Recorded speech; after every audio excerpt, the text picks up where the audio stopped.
Bonjour, et là on va tout simplement échanger sur le chapitre 3, c'est-à-dire la troisième partie de votre DCT, dossier technique, et les attendus dans votre projet que vous allez aborder, accompagner les apprenants en formation ou dans la co-construction de leur parcours de formation. Évidemment, il y a deux volets. Le premier volet qui est le volet écrit, donc c'est-à-dire que c'est votre dossier technique. Sur cette partie, on va tout simplement vous demander de présenter comment vous avez accompagné le développement professionnel des apprenants. Alors, un, deux, trois apprenants. Alors, si vous avez un ou deux cas, c'est génial.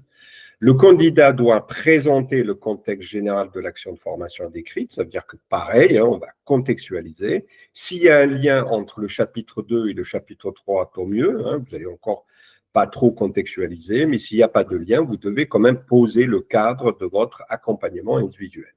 Alors évidemment, sur cette partie, vous allez détailler et justifier le contenu de la formation, les modalités d'accompagnement et l'articulation des temps de formation et d'accompagnement. Vous avez vu, ici, c'est le contexte. Dans quel cadre vous êtes intervenu dans l'accompagnement du développement professionnel des apprenants. Donc, vous posez le cadre, d'accord? C'est important. Il faut qu'on sache où vous êtes, de quoi il s'agit, qui sont les acteurs et vous, qu'est-ce que vous faites concrètement. Alors évidemment, ici, vous allez donner un exemple d'évaluation diagnostique et un exemple de situation d'apprentissage.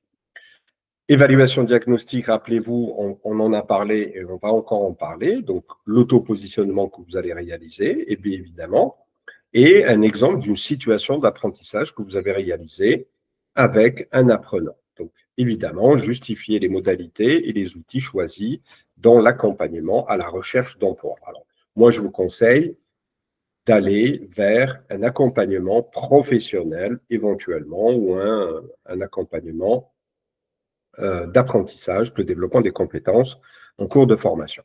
Donc ça, c'est la partie écrite. Sur la partie orale, donc vous avez, je crois, 10 minutes pour présenter comment vous avez accompagné les apprenants dans leur parcours de formation. Donc ici, vous allez présenter la situation d'accompagnement individuel et si possible liée au scénario pédagogique de la première partie à l'épreuve, pardon. Vous imaginez, l'idée c'est de mettre le lien entre les différents chapitres. Donc vous allez décrire initialement l'accompagnement, comment vous avez scénarisé l'accompagnement, avant, pendant et après, le temps d'accompagnement réalisé, combien vous avez consacré d'entretiens, entre autres, individuels ou collectifs, les outils de suivi de traçabilité utilisés, donc ça c'est les ressources, par exemple les comptes rendus d'entretien, les fiches d'évaluation, d'autodiagnostic, etc. Et un exemple concret d'entretien avec un apprenant et les actions mises en œuvre après cet entretien. Donc là, vous allez prendre un exemple, vous allez avoir un personnage d'une personne, son nom, prénom, son âge, sa situation professionnelle, le parcours de formation et la difficulté qu'il y a. Et justifier les écarts éventuels entre le prévu et le réalisé, c'est-à-dire ce que vous avez observé et les évolutions qu'il y a eu en termes de réalisation. Voilà.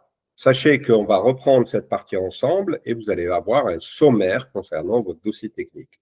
Je vous dis merci et à plus tard.